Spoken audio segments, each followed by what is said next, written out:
National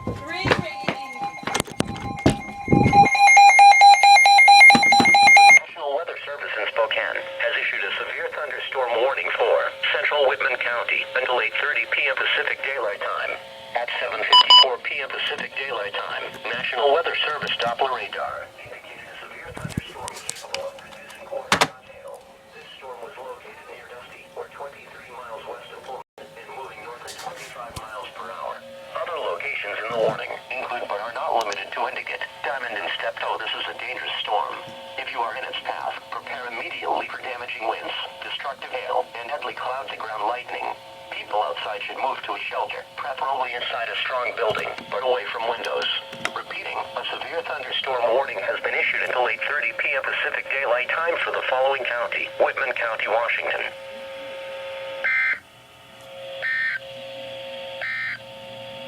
The official National Weather Service